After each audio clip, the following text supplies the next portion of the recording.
एक शाम प्राची टीवी पर सीरियल देख रही होती है। तभी उसकी सास वहां आती है। अरे सीरियल में तो ऐसे मग्न है जैसे आज रात का खाना पड़ोसी आकर बनाएंगे।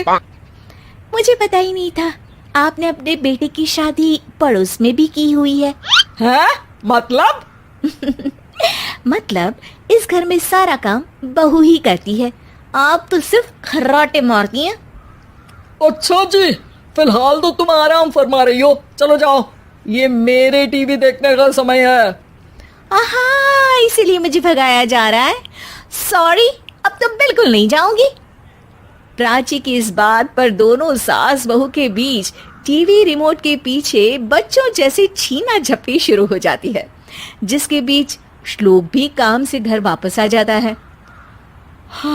आज मेरी चूहे बिल्ली की जोड़ी किस बात पर झगड़ रही है? अरे तेरे बीवी मुझे टीवी ही नहीं देखने दे रही। अरे तुम्हारी मम्मी मुझे खाना बनाने के लिए फोर्स कर रही है। अरे वाह, ऐसे बेतुके रीजन पर तो बच्चे भी झगड़ा नहीं करते। अरे मुझे कुछ मत बोल, सब इसने ही शुरू किया है। हाँ हाँ, जैसे आप तो बहुत दूध की धूली है ना। अरे बस, दोनों चुप। प्राची जाओ, खाने की तैयारी करो। और माँ तुम छोड़ो, तुम्हें क्या बोलूं, शांति से अपना सीरियल देखो, मुझे दोबारा लड़ने की आवाज सुनाई नहीं देनी चाहिए।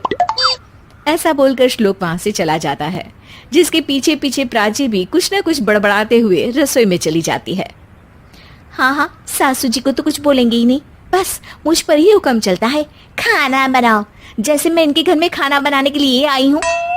इसी तरह शाम बीतती है और रात को श्लोक और प्राची की सास खाना खाकर सोने चले जाते हैं, लेकिन प्राची गुस्से में कुछ खाए बिना काम में ही लगी रहती है।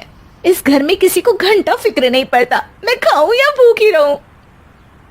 प्राची कुछ देर के लिए रसोई से बाहर जाती है और जैसे ही वापस आती है तो वहां दूध का भरा ग्लास देखकर हैरान रह जाती है। फिक्र पूरी है, बस दिखाना नहीं है।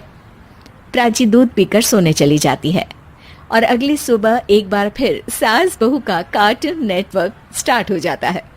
ये तुमने ही किया है। अरे अजीब जबरदस्ती है, मैं बोल रही हूँ मैंने कुछ नहीं किया।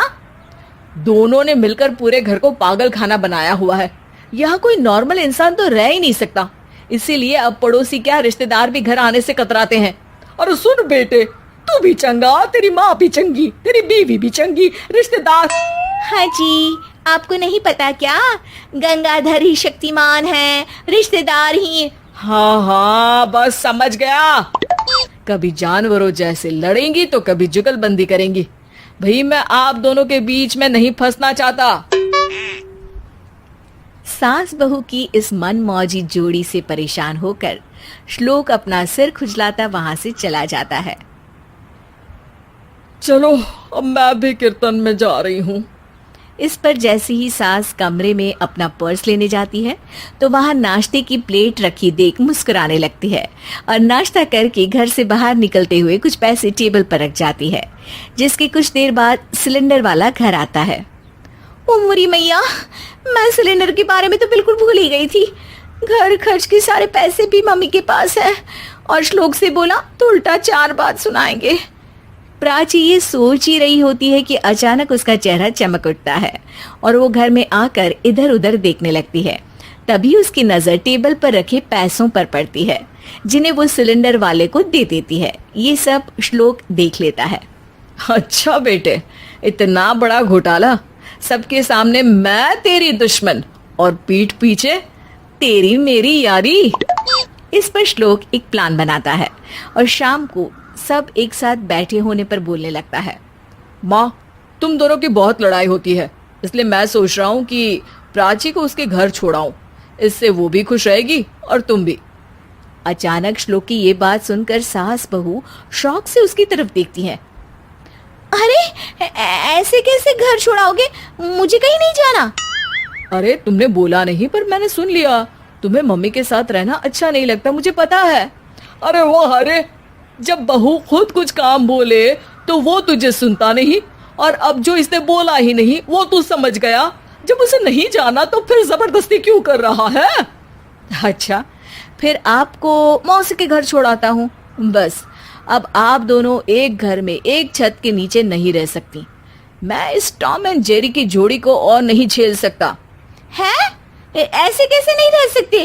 तुम्हें इतनी दिक्कत है तो तुम्हारा बोरिया बिस्तर पैक कर देती हूँ, लेकिन मम्मी जी कहीं नहीं जाएंगी। बिल्कुल यही सुनना था मुझे। अगर दोनों में इतना ही प्यार है फिर हर वक्त ये लड़ाई का नाटक क्यों करती हो? देखा मैंने कैसे माँ किचन में दूध रखती है और तुम उनके लिए कमरे में नाश्ता रखती हो, और कैसे वो पहले ही तुम्हारी दिक्कत समझकर घर में पैसे रखकर बाहर जाती है। अरे भाई, इतना ड्रामा तो डेली सोप में भी नहीं होता जितना तुम दोनों ने इस घर में फैलाया हुआ है।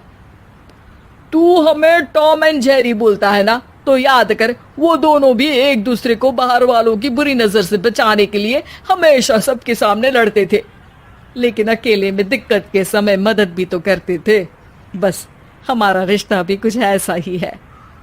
और वैसे भी अगर सास बहू में तू मैं नहीं होती तो दुनिया वालों को कहानियां कैसे मिलेंगी?